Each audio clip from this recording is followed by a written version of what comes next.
The Shipyard Pyjama Party. Miranda. Series 2, Episode 5. Just Act Normal.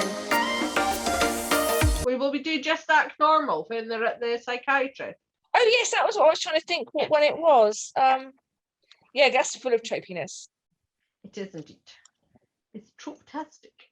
Tropey-tastic. I am ready to go. Okay, 1 second. Right, so this episode is another episode of Miranda. It's from season 2. It's episode 5, and it's Just Act Normal. Indeed. And I'm pressing play now. Okay. And of course, it's buffering. There we go. It's started now. Yeah, I'll just pause for a second. Catch up.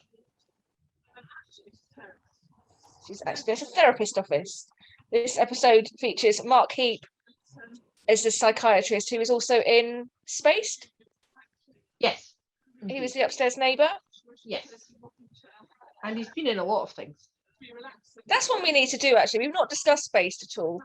Yeah, that is a classic of the 90s. Yeah, we'll have to add that onto the website as well. Yeah, I think we do have it on the website.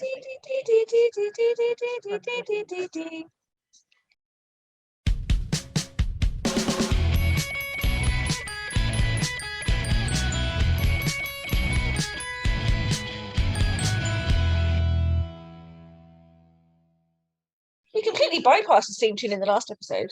We did. What happened there? We were just Too busy yapping. That's a huge set just to be a psychiatrist's office, isn't it? It's mahoosive. It's the size of some people's houses.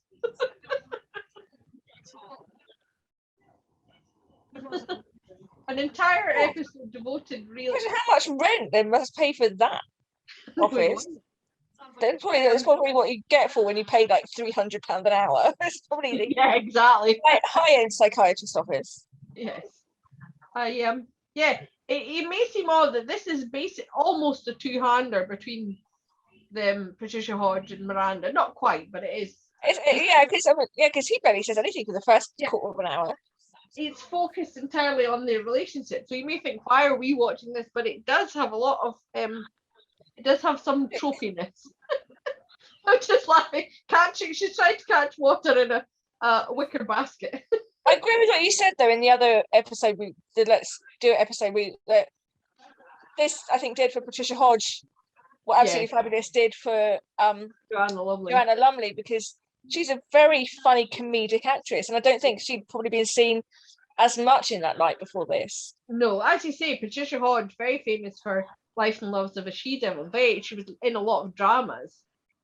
But I think she's very probably done a lot of stage farce. So she's brilliant with physical comedy and the.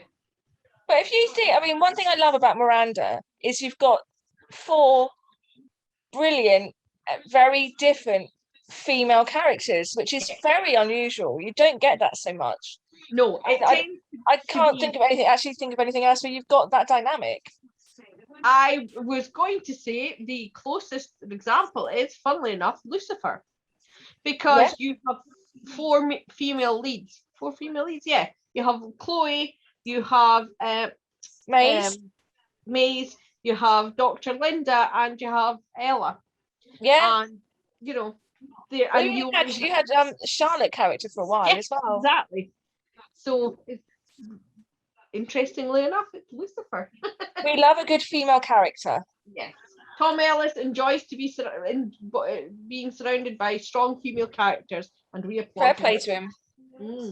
And so he should. Exactly. There should be more. Instead of the token woman, let's have the token man, which basically Gary is in Miranda, isn't he? So they're just at the therapist's office with some misunderstanding with some children in an ice cream van.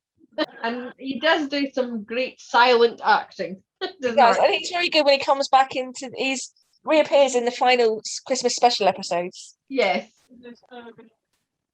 Which I did love, that everybody comes back in the final. That's all I always like.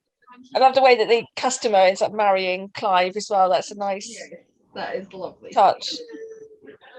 Very nice. But we will be looking at this Christmas specials at Yes. A later date. Yeah, we shall. Miranda's feeling around in it because who can't? I mean, who could resist? You can't resist feeling around in a wheelie chair. It's true, you know, if you were paying £300 an hour or whatever, you would just do whatever you like. If I'm paying you, I can do whatever I want. I can sit here and tell you the plot of every film I've ever seen in detail, and you just have to listen. You can imagine just going to a therapist and just start dancing. Yeah. I like this episode because it does show how much Miranda is like her mother. Although they clash on a lot of things, they are also a lot alike, and that's probably why they clash. I think Penny is a lot more like Miranda than she would ever love to admit. Yes. Although she would like to be like Miranda, but I think she feels like she has to keep up appearances, so she frowns upon it. She cares what people think of her too much. That's the problem with her mum. Whereas Miranda's just like, do you know what? I want to live life, and that's how it should be. You know. Yeah, exactly. But her mother has the same kind of humor, the same silliness, and such fun. Such fun. Perhaps we should explain why we're here, in case you're thinking us a little, what I call, odd. Simple story. See, I was at an ice cream van in a park, and this kid ran over my foot with his wheelie trainer, and I dropped my ice cream. And she demanded that this little boy get her a new ice cream, and he exploded into tears just as this very charming man was jogging past. Anyway, the man stopped to see if everything was all right. And to explain why I was cross with this little boy, I told a little lie and said that I was his teacher. Yes. And anyway, suddenly, the 29 other children from this boy's class all appeared demanding ice creams. Which I had to get them because I was the teacher. And then the man jogged on, and I said to Miranda, quick, jog after him, keep chatting, I'll get the ice creams. But I didn't follow him. No, she didn't jog after him. Then the real teacher appeared, wanting to know why I was buying 29 ice creams for children I'd never met. So we ran. Well, we galloped. It's fun, isn't it? It's fun to gallop. And then the children followed us. The children followed, and then the teacher thought that Miranda was trying to kidnap them. And unfortunately, there was a policeman in the area who became very suspicious. Not helped by the fact that the ice cream van was following us because we forgot to pay for the ice cream. Anyway, cut a long story short, once the armed response team had been stood down, we had to go to the station where I explained that Miranda was one stick short of a lolly. Didn't take much convincing. They thought it was hereditary. So they let us off as long as we had an assessment. She's defending her daughter, bless her. Well, yeah, I mean, because if you think, even in the episode where they wasn't she going on she was going on a date with Mike. Oh yeah. But she dresses up as a policewoman. She gets arrested. She takes her place at the police house, so she can go on a date. You know, it's like that's not somebody who doesn't care about her child. No, I think. Or it could be more the fact that Miranda was going on a date. Well, I was going to say, I think the thing is that she wants Miranda to be married because she thinks that's what would make her most happy, and you know, as well as the fact she wants to be able to say to her friends, "Oh, my daughter's married to whoever," you know. Yeah. But there is at the heart of it is she just wants Miranda to be happy, but and in the end that's what happens. So, and she's delighted because Miranda's happy and got a man. When she gets the two proposals. Yeah. So just say yes or to who? Like, it doesn't matter. I have to say, there are very few TV characters I identify with. It's odd in that sense that I'm not someone who readily identifies with TV characters, but I do identify with Miranda. The two most characters of recent telly that I identify with most is like, forget your Fleabag, mine's Kaylee and Miranda. Yeah. Kaylee Farshare and Miranda. It's just like we need more characters like them on telly. Definitely, yes. People that go out, it's like, because women trump, you know, women drink, women make mistakes, you know, we don't want to see perfection, you know, we want to see But not saying they're not perfect. They're just brilliant. It's like Macey, but yeah, because that's real, you know, and it's just relatable. And it's I'm trying to think. The character I most identify in TV in my entire life is Doris from Fame. I identified with her when I was 8, and I still identify with her now at 46. I remember I can't remember it very well. I did watch it. I can't remember Fame very well. We'll maybe watch a shippy episode of Fame one day for this. We need to start making a list of what we're going to watch. We're going to be. I think will end up being an episode a week, and we'll just. Yeah. So what do you do in your spare time? I just watch telly and post it on the internet. This is our hobby. I want a wine glass like the size of that vase behind. A wine bucket. Oh, you definitely are like. Fill that with rosé and I'll be happy. A nice chilled Zinfandel. I've been very good. I've not had anything to drink since last weekend. I did have a cocktail for my birthday. The number of times Miranda gets her pants off in this series is it's the one where she gets stuck in the taxi, then the bus is, and then something happens. Isn't it when they're trying to escape from? I think it was Richmond Park or something, and then Gary comes along and rescues her because she's trapped in the gate. See, I love the fact that all of the antics and the faux pas Miranda makes, even with all that, which is fine. Yeah. Gary doesn't bat an eyelid. No. You know, and he even says to her, I love you just the way you are. Like, to quote Billy Joel, don't change. And I just think that's just lovely.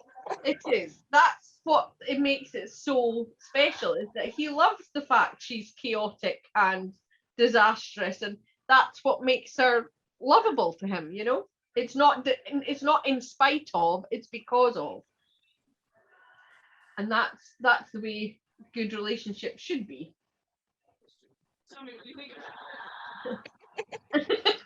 Yeah. Funnily enough, my husband... Literally, you don't often get a TV series. Yeah. Oh, I just accidentally paused it. Where you're like 10 minutes into an episode before one of the characters speaks. It's like... And he only says a few words. So question. Tell me what you think about me. But yeah, my mum and I do that all the time. I do too. Says a line that is a line from a song, then you have to start singing the song. What's really annoying is when you do that and you sing this song and people look at you like, you don't know that song? It's like, it's not even worth my effort. So many different dynamics. And it's a relationship with her, the relationship with Stevie. And also, like you say, it's like the relationship with Tilly. It starts off so contentious that she is a frenemy to begin with, but they do become really good friends by the end of it. Yes. And that's not because Miranda changes, although she probably does, because it's funnily enough, it's like I was talking about the film Fighting with My Family, which has this in it, which has the underdog girl who's judging the good-looking, well-to-do, sexy girls just as much as they are judging her, because she's assuming they hate her and they're going to be evil to her just because of who they are, but they're not. They've got all the same insecurities as she has. Yeah. And that's the same with Tilly. Miranda realizes that Tilly has as many problems as she does. I think it's a lot of acceptance. That final episode is a lot of acceptance, isn't there? I think, and totally, it was really. Everyone keeps saying they'd love for it to be more, and there'd be more episodes, which obviously I'd love to see it, but it ended in a really good. It's like Fleabag. They both ended in a really good place. Yes. So if bringing it back, would it undermine it? Because they brought back stuff like Only Fools and Horses and Exiles as a prime example, where you just think maybe they should have left well alone. Yes, exactly. Yeah. Although if they didn't bring back Only Fools and Horses after they won the lottery, we wouldn't. Found the watch. Sorry, we never would have had that Batman and Robin episode. Well, that's true, but I do agree. I think doesn't make up for the rest of it. No, it doesn't. But yeah, I think it's a very admirable thing for TV writers or showrunners to say no. To however much money they're offered, it doesn't matter. I want to end it here, and I admire James Corden and Ruth Jones for waiting so long to do the Gavin and Stacey comeback. I thought that was very good. It would have been so easy for them to do more, but they didn't. That's why And we it- can't share. yeah, exactly. I'd love to see more than that, but then again, it just the way it ended was just really quite cute. But it's gonna come back in 6 months away, isn't it? It is. I had a dream. So, I had a dream. I had a dream. The point what you just said about I had a dream. Exactly. We're really, we clearly in the Miranda zone. It's like you say something, I will sing a song. Yeah, we will sing so. I mean, we realise we've talked very little about Miranda and Gary so far. We will get to that point in the episode at some I think point. we will do, but I think it's because it's a very Gary light episode. We're kind of distracted by our own conversation. Yeah. Although we do recommend watching this episode. We've just been very rude by talking over it. Yeah. Well, there's. But then it's an audio podcast. It would just be to dead air. So. And it is a very physical comedy, a very visual episode. The comedy hugely comes So from. we really think this. Yeah, we didn't actually choose this episode for a reason. It's a very. We didn't think this through. No, it's a brilliant episode from Miranda and Patricia Hodge to play off each other and just show how well they work together. Because Me, look at me and my girl, meant for each other, sent for each other, and liking it so. Me and my girl, no use pretending, we knew the ending a long time ago. Just a little bit of Noel Gay. oh, Me and My Girl, I saw Me and My Girl with Matt Lucas in it at the Festival Theatre. Yeah. See, everyone comes to Chichester. There you go. You just have to. And it's brilliant. It's actually, it came up on my timeline feed today. That was 3 years ago today that I saw it. Oh wow. So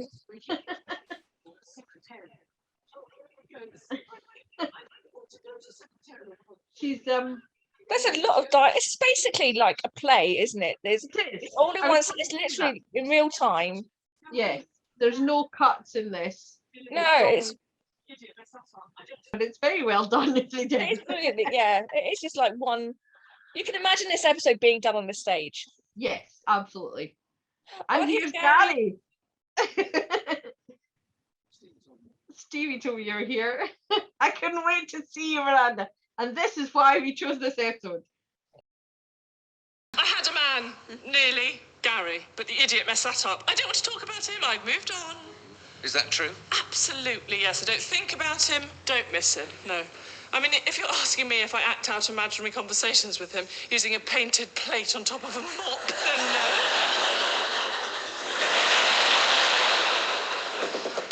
Come in.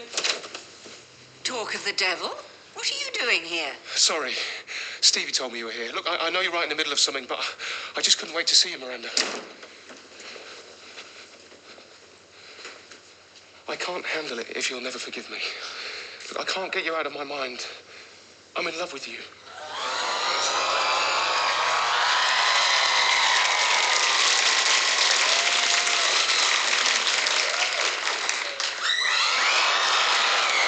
Miranda, will you? Miranda?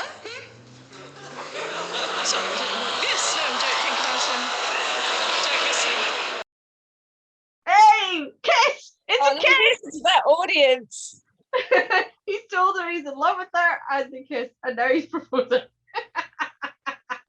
And that's the point where you go, oh yeah, no how. Oh, see, she daydreams about Gary a lot. It's like in the episode where they go to the ballroom dancing. Yes. So That was a classic trope of the dream canon moment where you can give it to the audience and then you take it away, but they've still got the kiss, and they've still got. I realise he did that a lot. If you think Maddie and David didn't actually kiss until witness for the execution, but yet on screen they'd kissed in Dream Sequence Always Ring Twice, Atomic Shakespeare. So they kissed as other characters and in dreams, but Yeah. And I was waiting to see another example. It just fell out my head there. Oh dear, I forgot. you're right. Yeah, no, I was just thinking, what was the episode? I was waiting to say something, and then suddenly started picturing Big Man in Mulberry Street, and the other TV show fell out of my head, and I can't remember what I was going to say. Oh, Big Man and Mole. We should actually review that. That is a classic episode with a dream sequence done by Stanley Donen, who did Singing in the Rain, choreographer.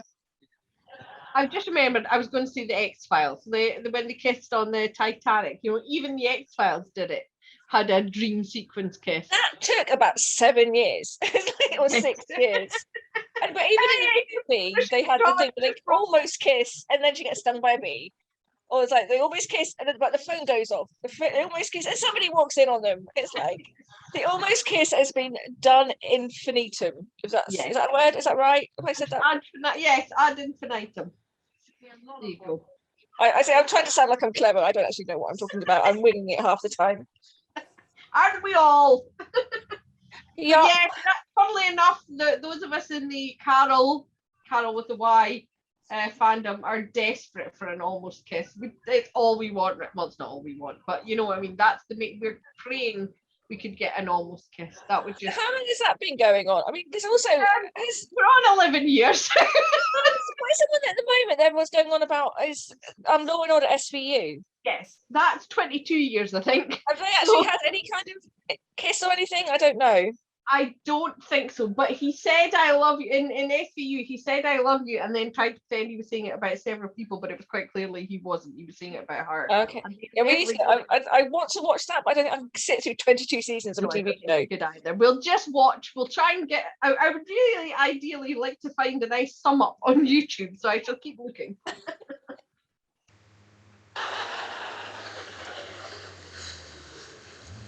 Is that real fruit? What do you mean? I mean, is that fruit real? I don't know how to make it any clearer. Is that fruit part of the £200? £200? Oh, I suppose it is, in a sense, yes. Oh, well, in that case... Excuse me. Sorry, can I ask what you think you're doing? Oh, I'm playing a round of golf. It's funny because I'm not. I'm just having a little picnic, do you mind? Always been obsessed with food. I'm not obsessed with food. And this from the woman who, when mistaken for being pregnant, joined the local mothers-to-be group because, and I quote, they have free tea and biscuits and people randomly feel my breasts. It's the best fun I've ever had. Just 200 pounds an hour, not 300. What was his name? Was £200? We're not clearly like sincere apologies to Miranda. So she's taking all the fruit because she's paying for it. So £200 an hour. That's how he can afford that massive, great big office. Yeah.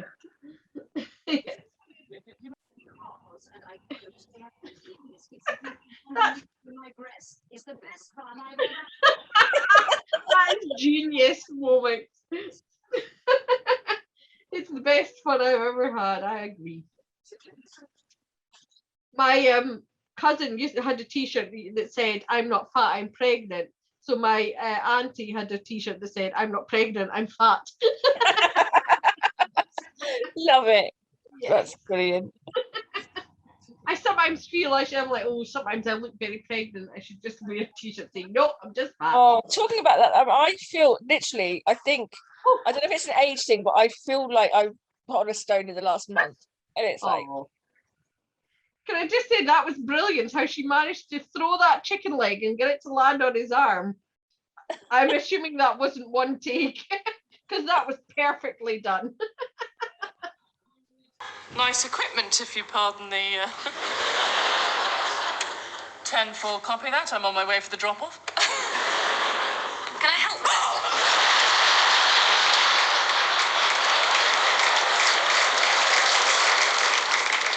Dr. Mrs. Hawtrey is here. And is everything okay? Can I? Now, listen here. We have taken Dr. Hopkins as hostage. We will need £500,000, and if someone comes in this room, we will blow their brains out. Hang on. Did she say Mrs. Hawtrey? Excuse me. Hello, this is very important. Does Mrs. Hawtrey have a loud cardigan and a red gin nose? Yes. That will be all. Mrs. Hawtrey is president of the parish mixed doubles. I cannot let her see me leaving a therapist office. We'll have to climb out of the window at the end. I will not have it going round the tennis club that we have got issues. We don't, you've got issues. Excuse me, who was the one who presented 3 chocolate willies at the Harvest Festival? Let's not start. Fine. So in a way, it's like her mum is like the reverse of her, in that she's so concerned how people see her. That so it's like Miranda's basically rebelled against that, and that's why she is the way she is, because her mum is so concerned what people think. Yeah. But will go to stupid extremes, and so Miranda goes to stupid extremes in the opposite way. To just do whatever, but it does end up in a similar farce. I'm just trying to think of other dream. Oh, there's one in The Nanny where they have a dream kiss or a dream wedding, I think. And she turns back to the camera and breaks the fourth wall and says, "You're welcome." Like they did it for the fans, and they know. There's quite a few episodes where the mothers are so different to the daughters. I mean, if you look at Laura and Caroline, or Mona and Angela in Who's the Boss in the Upper Hand, Yeah. and then you've got June Whitfield and Jennifer Saunders in Absolutely Fabulous, and then again with Jennifer Saunders and Safi, again, there's like the 3 generations of different women. Yeah. And so there is quite a few. That is quite a tropey thing. It's more recently, I think, the more mother-daughter dynamic in TV shows. Yeah. I suppose it's that you like that. It's they're meant to have rebelled against their mother. That was obviously with the thought of Absolutely Fabulous. That her mother is June Whitfield's very the Church of England twin set and pearls kind of thing. So her daughter rebelled in the 60s, and then Safi rebelled in the other way because her mother was so outlandish and crazy. Yeah.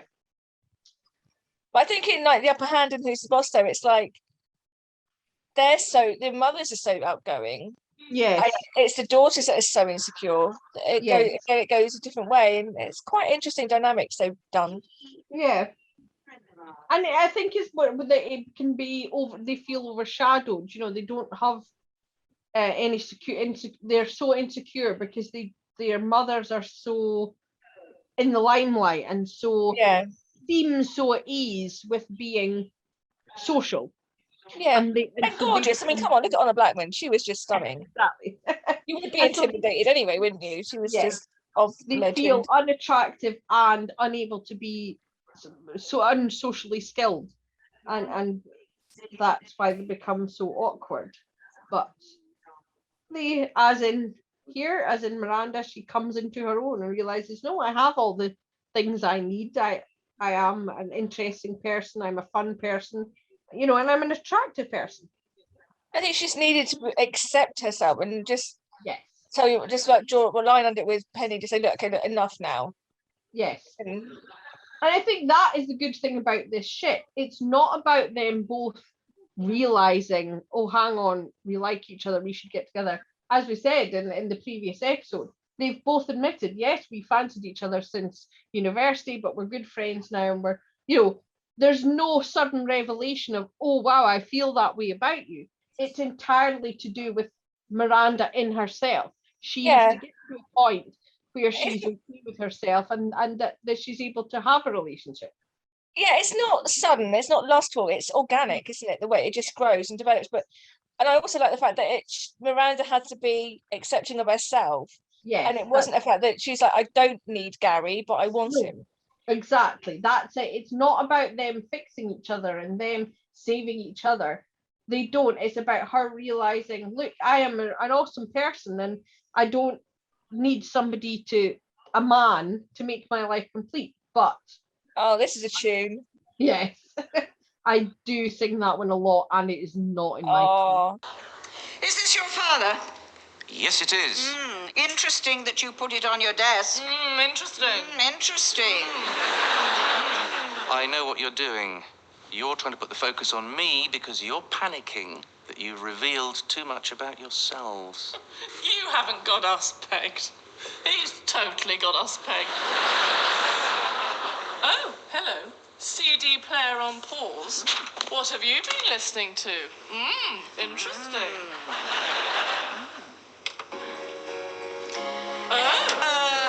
Now this speaks volumes. Yes, a love ballad, eh?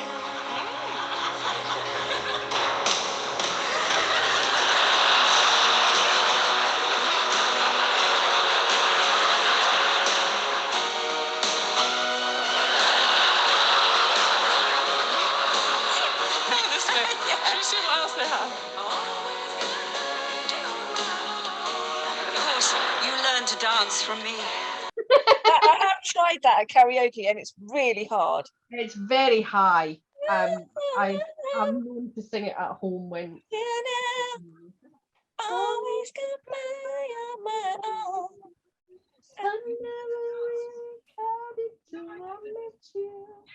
So I go down for that bit instead of going high. Okay, so drop an octave. We don't like, yeah. Like John, you're the voice. You're the voice, yep. Oh dear. So yes, we still have the Miranda climaxes to come when she comes to that realization. Funny, in my head, I had her with Mike in series 3, but it's not. It's in the specials. She's good with Mike. She's with Mike in season 3. It starts with it was panning. She meets him. Oh yeah. You can pin all you want on me, but from what you've heard over the last half an hour, it doesn't take a genius to work out that Miranda's a bit odd, isn't Miranda? Oh, well, Now, let let me just say a few things to you. I have spent years being about what your father thinks because embarrassment with to all tell over me my that face. you cannot say.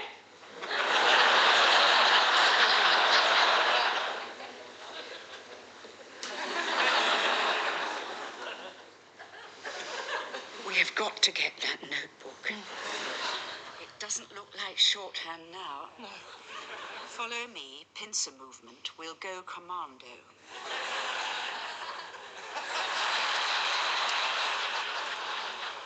Let's hope she doesn't really know what that means. See, they're doing the moonlighting talking at the same time. Yes. Jacuzzi. They really do. This episode really just gives them both a chance to shine together. They are on screen together, is what I'm trying to say. Yeah, I know what you mean. I'm assuming they didn't win the BAFTAs, did they? Should be a burped again. Take a drink. Yay! It's not an episode 2. You didn't burp in the last one. We can go back and do it again. I did, you just didn't hear it. Oh, it was a silent one. It was a silent burp. Yeah, has Miranda ever won a BAFTA? And if not, why not? Says I. Oh, hang on. No, she did. She has. Give me my pad back. I have it now. So what does it say? Dad, new toaster. Mum, garden knee pad. Don't forget presents from the pets. This is a Christmas list. You drew a cat. Well, that's the end of the session. Would you like to book another appointment? No. What's this shorthand bit? Just some initial thoughts at the top of the session. Oh, what does it say? I can't wait to draw a kitten. Well, actually, it says mother and daughter. Mother's protective instinct has become dominating, fueled by fear of how she's perceived by outer world. Daughter seeks mother's guidance and approval as she has yet to find her own voice. Absolute rubbish. Uh-huh. You did hit the nail on the head. Yes. Rubbish.